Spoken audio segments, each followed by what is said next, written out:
The following is a production of DallasCowboys.com and the Dallas Cowboys Football Club. How about them Cowboys? This is Mick Shots, streaming live on DallasCowboys.com and the official Dallas Cowboys app. Now, here are Bill Jones, Everson Walls, and Mickey Spagnola. And it is time for another edition of Mick Shots as we get you set for a press conference coming your way at 2 o'clock Central Time. That's when the head coach will address the media, Mike McCarthy. We'll get more information on what's going on here at the Star, but we've got our source for information, of course, one Mickey Spagnola. But before Mickey says anything, we've got Everson Walls hooking up remotely for this edition of Mick Shots. Hello, Everson. Hello, can you hear me? Am I delayed too badly? You're doing just fine, just fine. Just hang right in there. Yeah, excellent.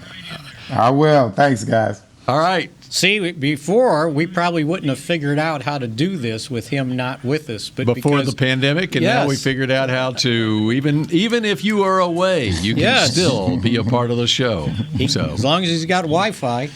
Yeah. All right, Mickey. Yes. I have Wi-Fi, and guess what else?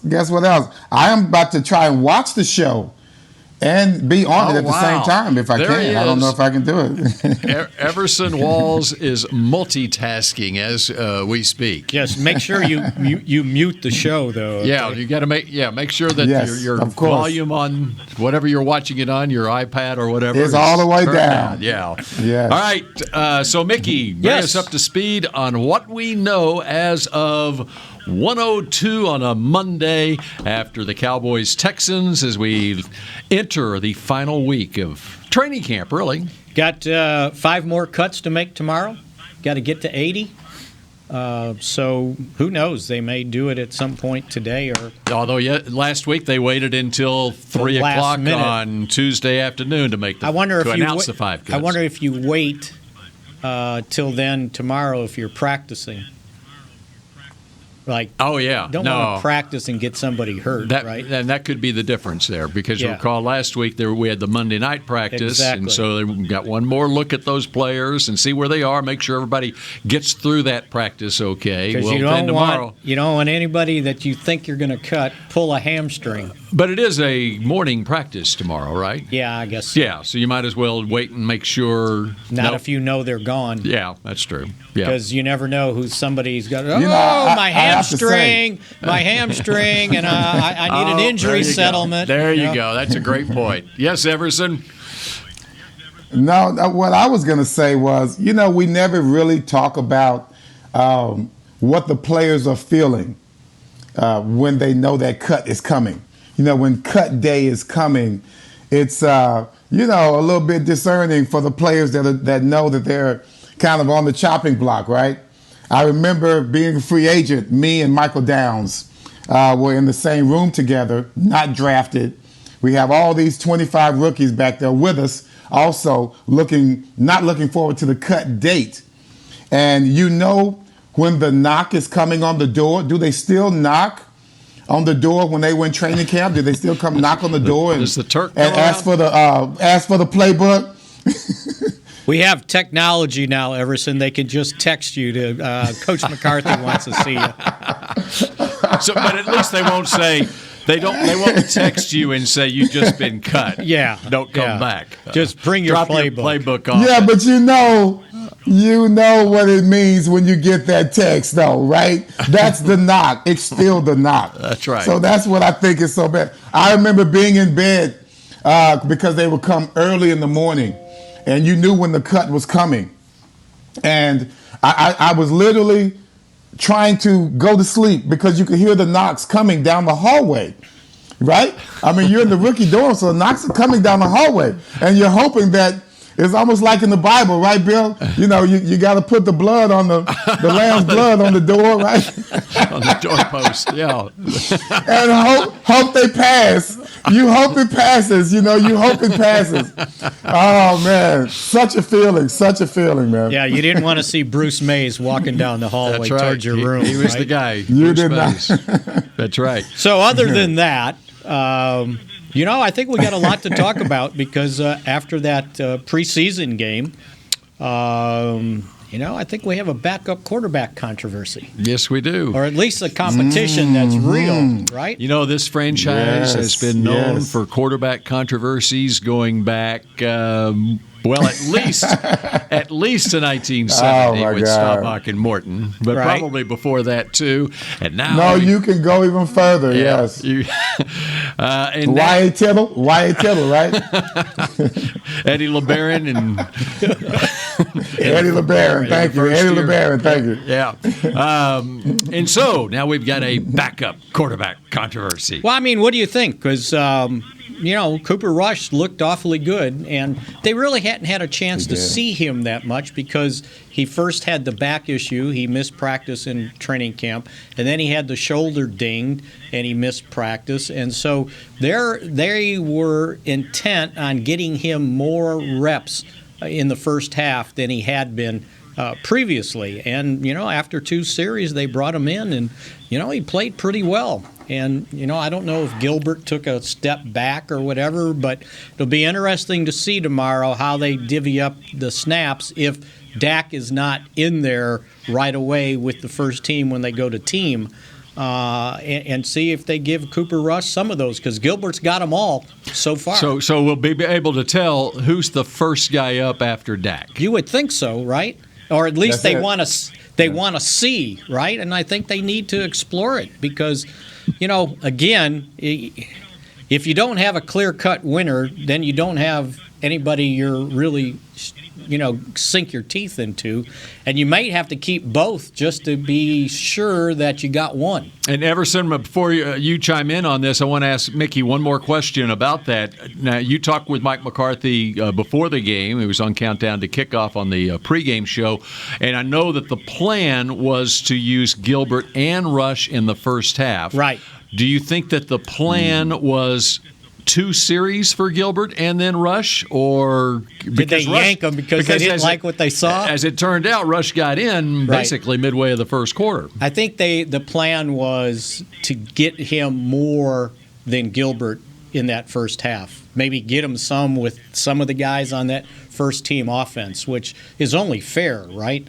And I think he took advantage. I think he took advantage. And from Gilbert's standpoint, I understand what happened. But again, when you step up in the pocket like that, you got to know that the clock's ticking. You got to get rid of the ball. You can't be looking around and still holding on to it. And once you step up, the ball's got to come out. And he hung on to the ball, and you get a strip sack, and it leads to a touchdown. So that was not going to get him you can't any. Blame. You just can't blame it all. You know how it is when it comes to a sack. It's all about the lineman and the quarterback working together. I think the flash of on-rushing players coming in, you know how it is. The quarterbacks get like a deer in headlights. He saw it coming, and he just really didn't have a way out. He kind of panicked while he stepped in. And, that happens with a lot of quarterbacks, but it always looks bad for you as a quarterback when you're trying to establish yourself. And the timing is bad now, right? He comes in, he gives up a sack. His stats weren't all that good. He didn't see him impress you in any way. And all of a sudden, Cooper Rush comes in, and he balls out. So the timing is really bad in regards to Gary Gilbert. But how seriously do the coaches take his lack of initiative in his first couple of series? Well, I think if you listen to Mike McCarthy after the game, he didn't seem too enthused about Gilbert's performance. And again, my point is when you step up in the pocket like that, you got to assume someone's coming from behind, right? And that's what got him. And then the thing that Cooper Rush did, number one, the touchdown pass to Cedric Wilson in the back of the end zone, that's not only a heck of a read, because he explained afterwards that he knew he was getting one-on-one into the back of the end zone, and number two, it was a heck of a throw. And then on the screen pass to Pollard for the touchdown, they blitzed, and they blitzed right into the screen.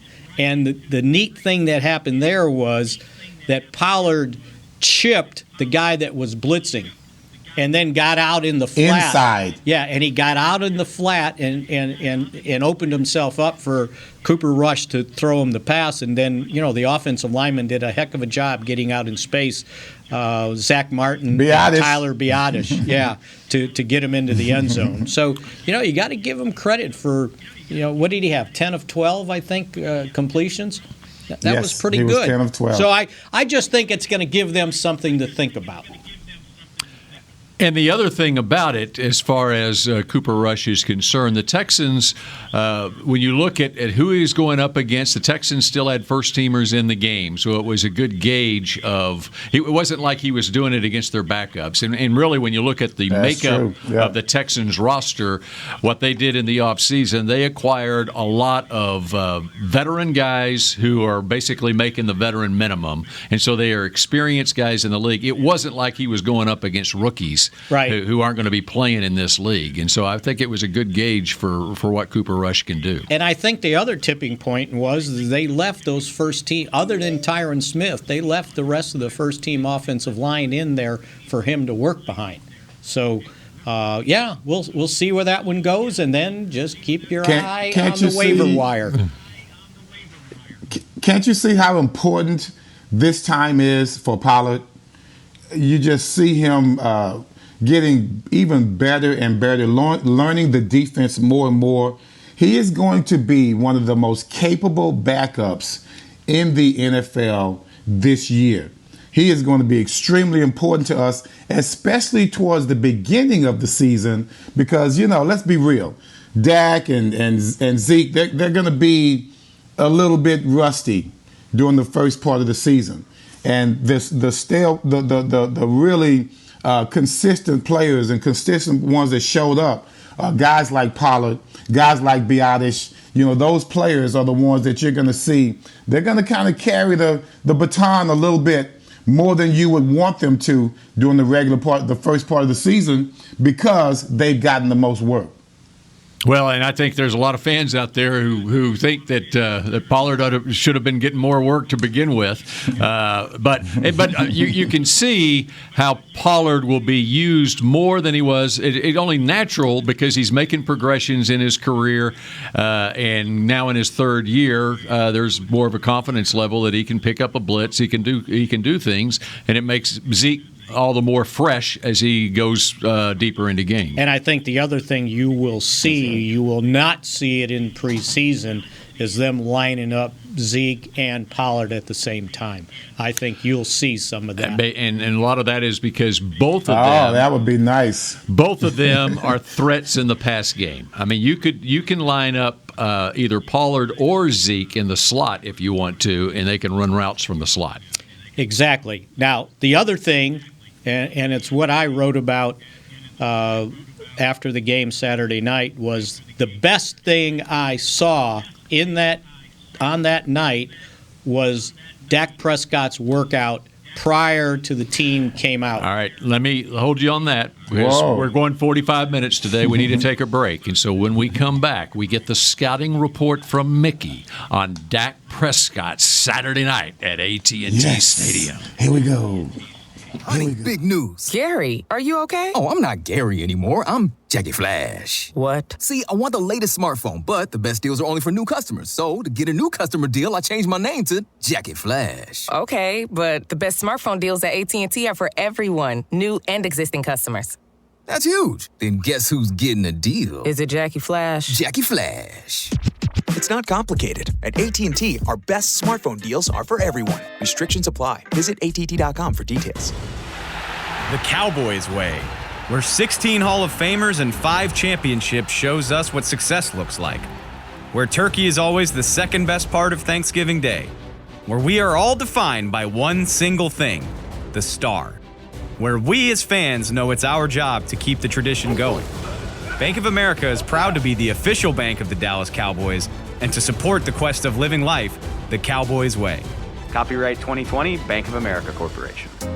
Hey, Cowboys fans, ready to spice up your next watch party? Bring Yo Quiero guacamole and be the game day hero. Yo Quiero means I want. And we know you want great, fresh-tasting, ready-to-serve guacamole for your home gating and tailgating events. Made with real avocados and the perfect blend of spices, it will be the star of any party. You can find us at your local Albertsons or Tom Thumb in the deli section.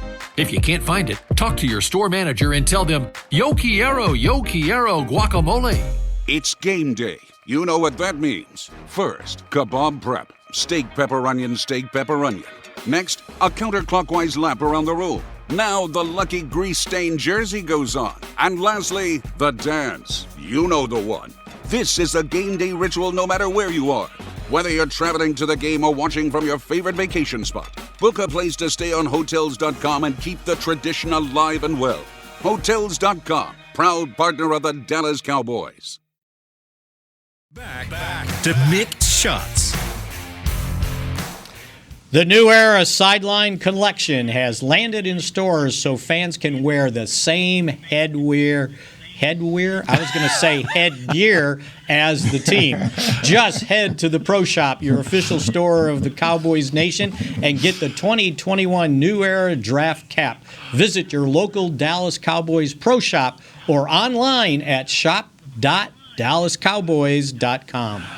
Everson. Oh, Mickey's back. He's back. That's the old Mickey. Okay, so he's back. If you're I miss you, man. I miss you, baby. If you're writing this script here, you got so fans can It's always wear somebody else's fault. Fans It's can always somebody wear else's the fault. same headwear, right? Wear and headwear. It should have been headgear. Well, yes, we know. Yes. Oh, Yeah. man. Here we thought last You week. should do a pre-read. You got to do a pre-read. Yeah, so I can edit the copy, right? Here, let me look at the next one. Fan of the year.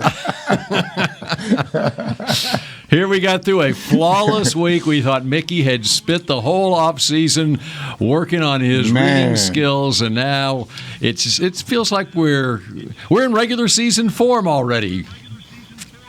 Headwear and wear. I'm telling you, you can't do that. All right, the most important thing that happened on Saturday night at AT&T Stadium. What was it, Mickey? It was Dak Prescott's 1 hour workout. 1 hour? 1 hour. And he spent nearly 20 minutes, maybe 30 minutes doing his rehab for his ankle, doing the on the cords, off the cords, side step, lunges, high steps, you name it.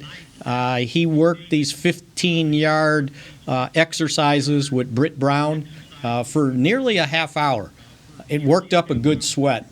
And then he went to the throwing session. Now we got to the important stuff. And for about 30 minutes, he threw to TJ Vasher, who's still on physically unable to – no, he's on non-football injury, and Zeke. He threw pass after pass after pass, right around 50 passes. Scripted, looked like. Scripted. Doug Nussmeier had the script in his hand. He was throwing outs, ins, stops, swing passes, even dropping back under center and handing the ball off to Zeke. And everything was flawless. He had no problems throwing the football, showed no sign of any problem with the strained muscle, the lat muscle that has kept him out of the competitive part of practice throwing since July 28th, I believe the date was, and only one ball hit the ground. And as Mike McCarthy said, yeah, that was that wheel route that Dak didn't run, or Zeke didn't run right. But other than that, every pass was right on the money. Now, he didn't throw any 9 routes, like throw it 30, 40 yards. But, you know, when you're running the 20-yard out, that's probably a 30-yard pass. So what this was, it was like a pro day workout for Dak Prescott. Exactly what it was. And it's just a longer version of it. And the only thing that was missing... So were the fans able to see that? No. Were the fans able to watch all of that? It was before that. That's why I thought it was so important to point that out. And the only thing that was missing was a pass rush, although at a couple times the guys that were helping him did kind of cross the line of scrimmage with their hands up in the air to just kind of try to distract them. Did they have the broomsticks out? No, they didn't have the broomsticks out.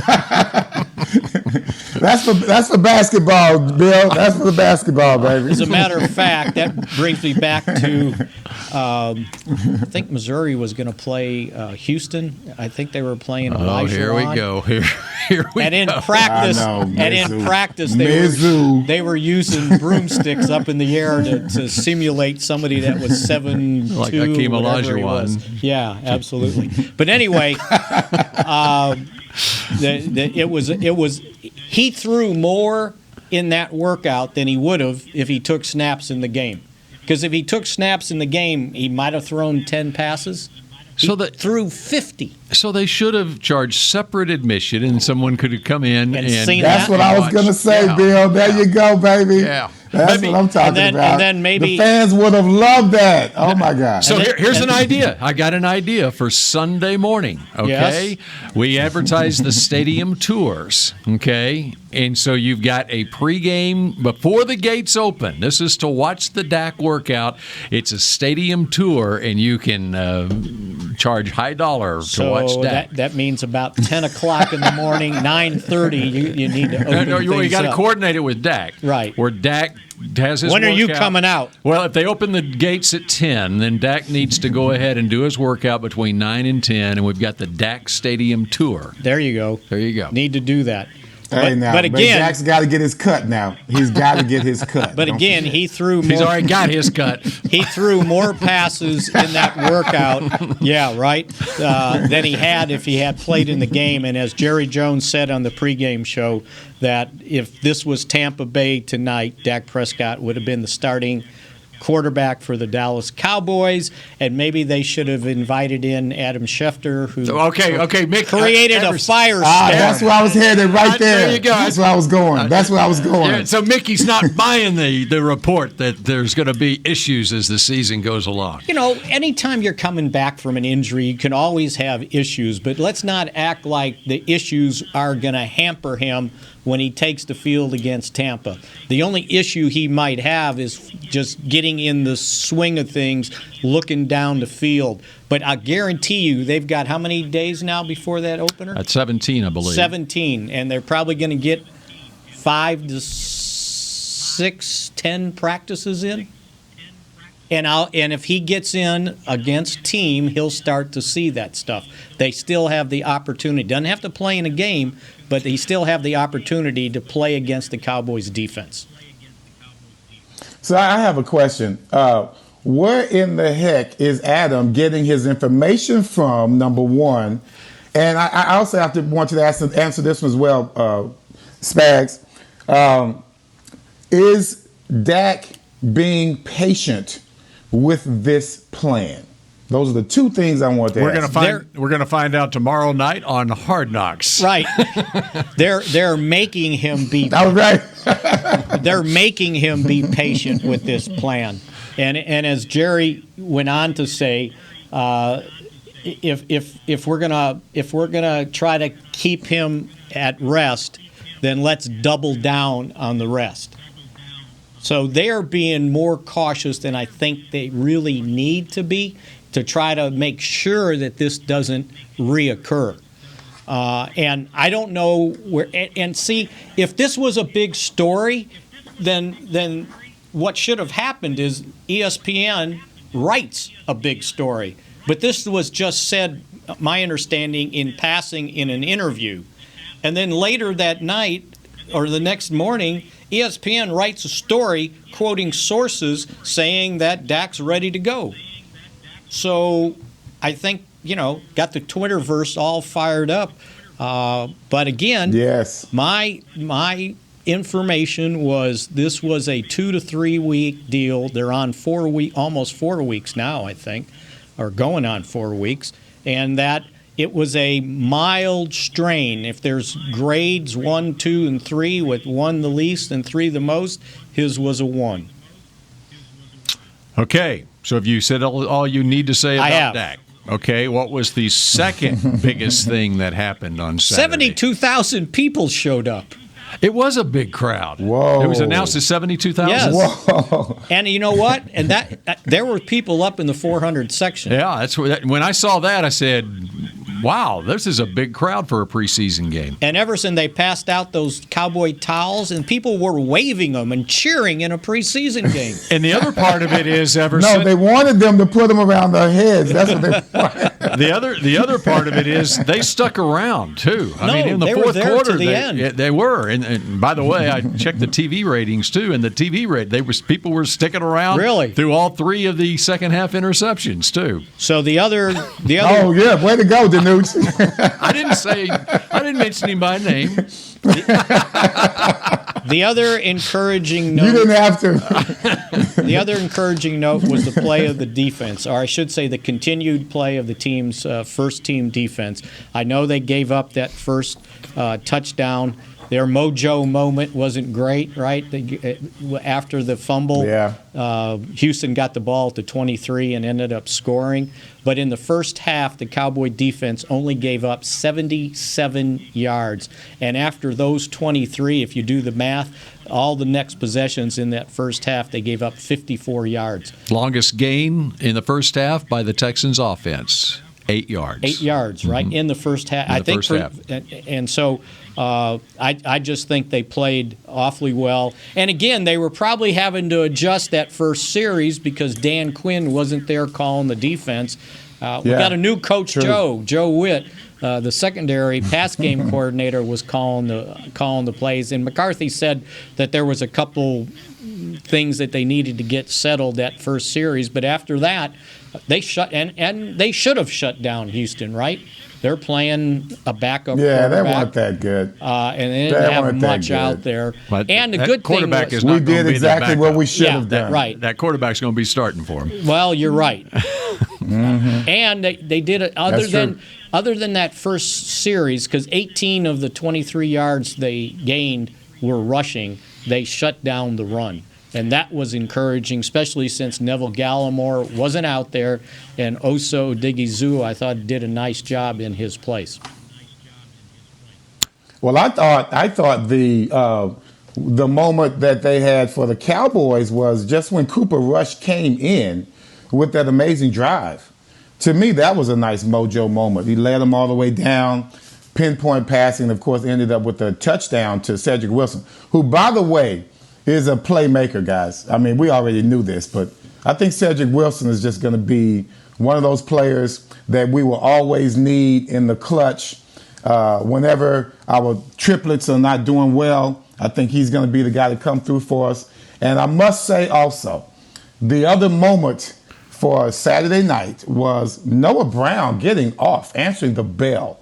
You know, I think he's feeling that pressure from Simi. Did I say his name right? Yep. Simi. He's feeling the pressure from Simi, and he came through with some great passes yesterday, and he's always physical on the blocking standpoint, but I just love the way he came through with a couple of really nice catches and a lot of extra effort after one of them. But the one on the sidelines, of course, Justin, it was really showed that it was going to be Brown's day as well as Cooper Rush's day. You know, and we talk about Noah Brown and his salary. We looked it up as $1.2 million this year. Look at Cedric Wilson, because he had that restricted free agent tender of $2.1 million because he's in the fourth year. And so when he came into the offseason and into training camp, there's a lot of pressure on Cedric Wilson. Teams around this league love to find a young rookie who can come in and take the place of a guy who just got restricted free agent money. But they love Cedric Wilson inside this building, and so and he has just confirmed this offseason and this training camp in preseason games that he deserves that spot. And he's great insurance for. Did you see how? You see how excited Dak was for the sideline catch by Noah Brown? That lets you know how people are pulling for him as well, because Dak was really geeked when he came down and got his foot in and got the elbow in. I don't think those two guys have done anything to suggest they shouldn't be the fourth and fifth wide receiver. And if Simi makes it, they're going to have to keep 6, I think. Well, and the other part of that is, I mean, the wide receiver position is a position of strength, but you have to anticipate, okay, if you had an injury, even just for a couple of games, you have to make sure you have enough depth at that position where that position of strength drops off. And I think they feel good about their 4th and 5th guys. And you know what? This kind of reminded me of Walt Garrison with Argyle's own Nick Ralston. If you need 1 yard, Nick will get you 1 yard. If you need 5 yards, Nick will get you 1 yard. Get you 1 yard. Don't give it to Nick. Don't give it to Nick. He looked like he was pulling that Mack truck. Got that 1 yard each time. Nice blocking, and again, his deal will be special teams. Can he continue to make plays on special teams? Here's another thing to consider when you consider, do you keep a fullback on the final roster or not? Look back at McCarthy's time in Green Bay, and he had a fullback, John Kuhn, for years with the Packers during McCarthy's time calling plays up there, and he has an impact on or great influence on what they're doing offensively here, even with Kellen Moore calling the plays. And so it'll be very interesting at cutdown time what the decision they make on whether they keep a fullback or try to get him through waivers. And a lot of that might depend on what happens with McEwen as the 3rd tight end. He's got that high ankle sprain. Do they think he'll be back soon enough, or do they need to keep him on the 53 and then put him on returnable IR? He has to miss 3 games, but you would want 3 tight ends for sure. And that might make room for Jeremy Sprinkle as the 3rd for that particular time. Or they can tell Sprinkle, hey, look, we're going to waive you. If you clear waivers, we're going to re-sign you because McEwen's going on IR. And the other thing on keeping a fullback is that this is where your pro scouting department comes in, and the guys that are scouting the other rosters around the league and knowing that there's only a handful, maybe 10 teams in the league that even can play a fullback. And so are those teams looking to pick up one or not? And how important is it to those teams whether you're going to try to slide them through or not? Because Olanolua was going to make this team. Right, exactly. But he brings more offensively. Because you could use him as a one-back. Right, although Ralston probably brings more as far as a blocking back goes. Right, and special teams probably. Yeah, that's right. And it sort of reminded me of the kind of fullback dilemma the Cowboys were, 5 years ago maybe. Keith Smith. Remember, I think he was a linebacker, and they turned him into a fullback. And then he was a special teams guy. The guy's still playing. I just saw the story about his aunt and uncle out in California. They'd lost their house in one of the wildfires, but he's with Atlanta now. He's still playing. Yeah, and he's been with Atlanta a couple of years now. And that's the other thing with Ralston is he played some linebacker, and that's why that he is more effective on special teams than you might expect. He played some linebacker at Arizona State also, and so he understands what it takes. I mean, the Seahawks have a Pro Bowl fullback in Nick Bellore, who's now playing linebacker for him during this training camp, and so that's something that any fullback needs to do. All right, we need to take a break, and let's talk about that defense when we come back here on Mick Shots in just a moment. At Smoothie King, we are blending goodness to fuel your greatness. Every blend is crafted to help you achieve your health and fitness goals. Smoothie King uses only whole fruits and organic veggies. You'll never find sugary syrups or artificial flavors, colors, or preservatives. And unlike some other smoothie places, there are 0 grams of added sugar in many of our blends. Smoothie King is proud to be the official smoothie of the Dallas Cowboys. Place your order in the app or online for pickup or delivery. Smoothie King, rule the day. Hey, Cowboys fans, ready to spice up your next watch party? Bring Yo Quiero guacamole and be the game day hero. Yo Quiero means I want, and we know you want great, fresh-tasting, ready-to-serve guacamole for your home gating and tailgating events. Made with real avocados and the perfect blend of spices, it will be the star of any party. You can find us at your local Albertsons or Tom Thumb in the deli section. If you can't find it, talk to your store manager and tell them, Yo Quiero guacamole. The Cowboys way, where 16 Hall of Famers and 5 championships shows us what success looks like. Where turkey is always the second best part of Thanksgiving Day. Where we are all defined by one single thing, the star. where we as fans know it's our job to keep the tradition going. Bank of America is proud to be the official bank of the Dallas Cowboys and to support the quest of living life the Cowboys way. Copyright 2020, Bank of America Corporation. Hi, I'm Clint Tillison with United Ag and Turf. Before you can park yourself in front of the game, park yourself in a John Deere and power through your chores. Our Land Run package is a 1025R, 25 horsepower tractor with a loader, rotary cutter, and a box blade for $229 a month. And the price you see is the price you'll pay, no surprises. So don't miss another kickoff. Visit UnitedAgAndTurf.com. Offer ends February 1st, 2021. Restrictions apply. See dealer for details. Now let's get to work. Back to Mick Shots. Does your Cowboys fandom go beyond the game? The NFL Fan of the Year contest is back, and we're relaunching the search for one extraordinary Cowboy fan who is a positive influence and inspires others through their love of the game. Nominate yourself or others for the chance to win a trip to the Super Bowl 56 in Los Angeles. Nominate today at DallasCowboys.com/fan of the year. It was that close. Okay. You were right there. And they tried to make it easy for me because they put 5-6 for 56. You got distracted. Not L. What would have been? He was anticipating. He knew he was going to have to read Super Bowl something, and he was anticipating the Roman numerals. And then he saw, they made it 56, and that tripped him up. I mean, the train was on the track. It was rolling. It was Silver Street headed down, and then it just got off track just a little bit. Here came Richard Pryor and messed it all up. There you go. All right, how about that Dallas defense on Saturday night? This was a continuation of the first two preseason games. I believe over the first two preseason games, if you just look at, I think it was either the first teamers or the first half, they had given up 2 field goals. And now it's 2 field goals and the turnaround touchdown, 23 yards. So they've been playing awfully well, and this has got to be one of the things that turns around this team is this defense has to play well. Well, I recall when I joined the Cowboys, one thing I knew I had a chance at being was be able to make the team simply because Cowboys DBs were just not good at all back in 1980 itself.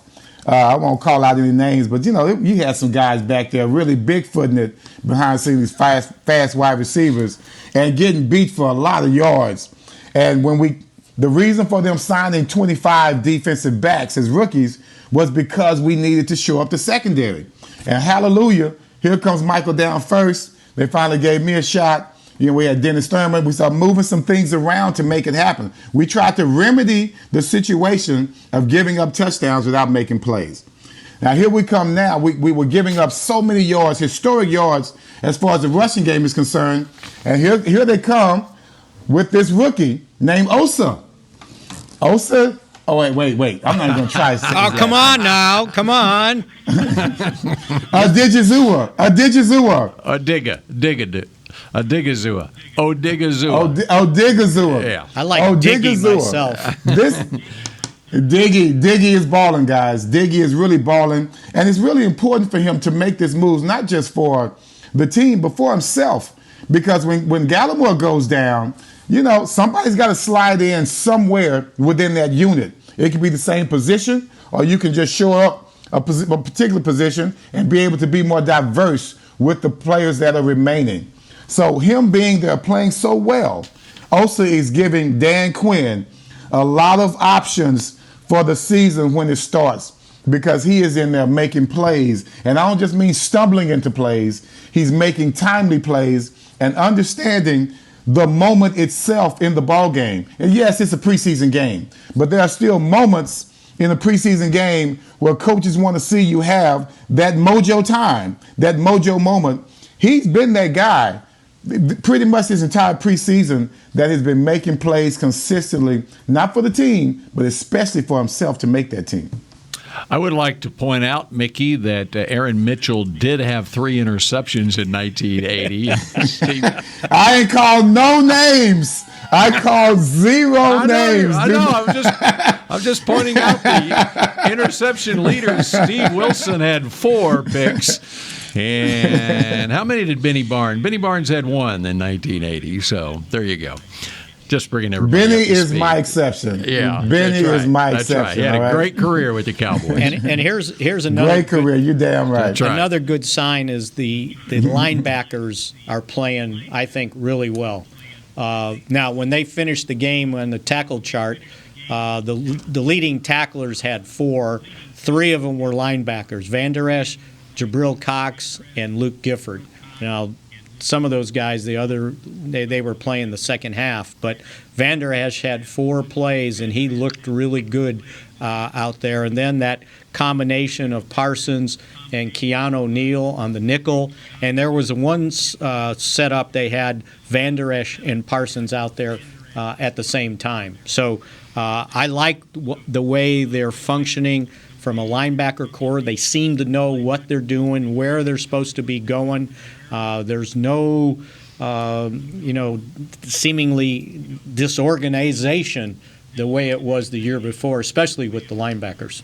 And think about this: they didn't have Carlos Watkins out there either, who was considered the one technique starter when the COVID protocols came up with Dan Quinn and Watkins. Those 2 had to head home, so they ended up with Brett Urban out there at the one technique.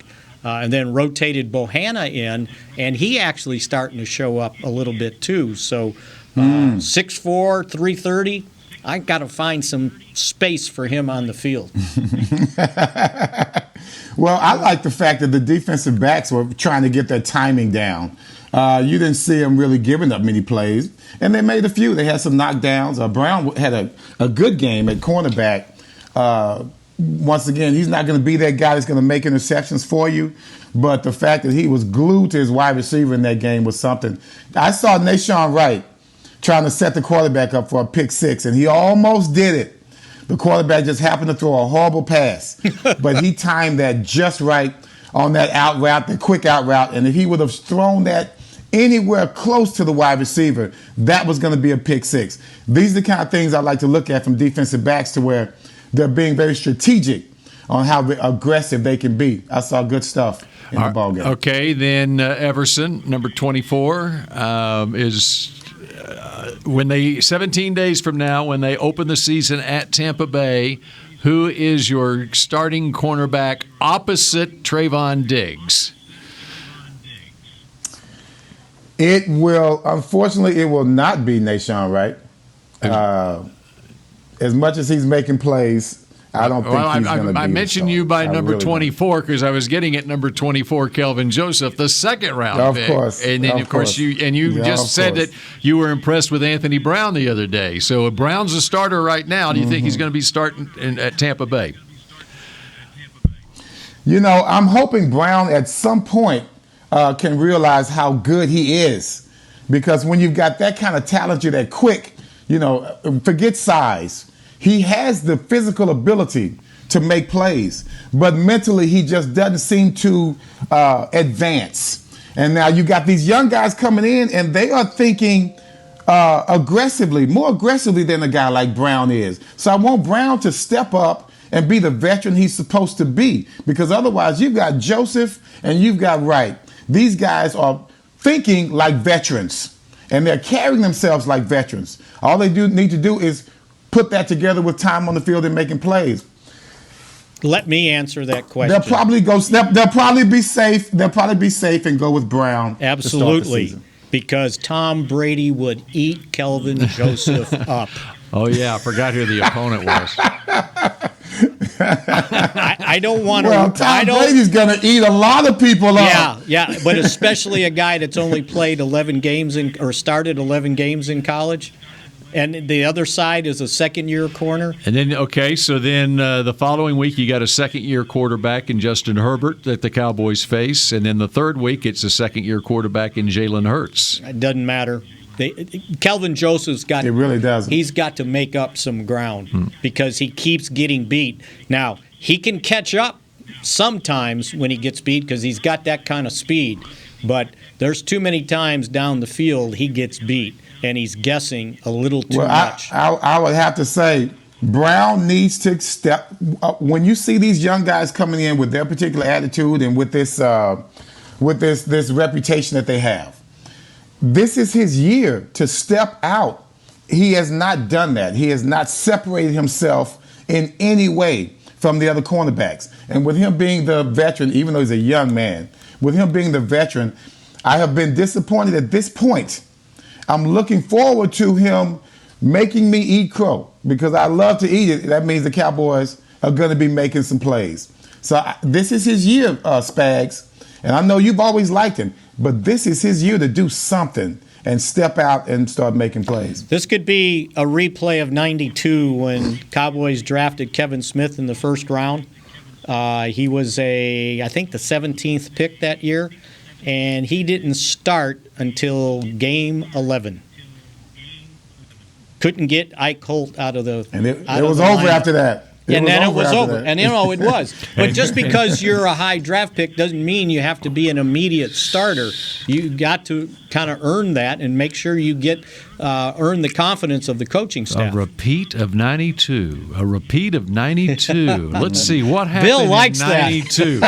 In 92, Kevin Smith, Pup was the 11th game of the season before he starts, and then the Cowboys go on a roll, and they wound up winning the Super Bowl. And where was the Super Bowl played that year in 1992? January 1993. California. Where's the Super Bowl going to be played this year, Mickey Spagnola? Not in Pasadena. Well, it's not Pasadena, not but it's quite. close. It's L.A., right? It won't be Pasadena. It'll be real close.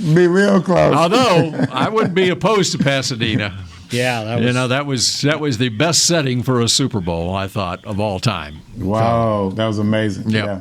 All right, I think we're out of time. We've got a Mike McCarthy press conference coming your way at 2 o'clock Central Time. We'll get an update on what's going on with the COVID protocols and much more. One of the great things that came out of the Saturday night's game, there weren't any injuries really. Yes, absolutely. And we'll be back with Mick Shots at 2 o'clock on Wednesday. 2 o'clock on Wednesday, our next Mick Shot. Unless the head coach changes the schedule, right? All right, we'll see you again on Wednesday. This has been a production of DallasCowboys.com and the Dallas Cowboys Football Club. How about this, guys?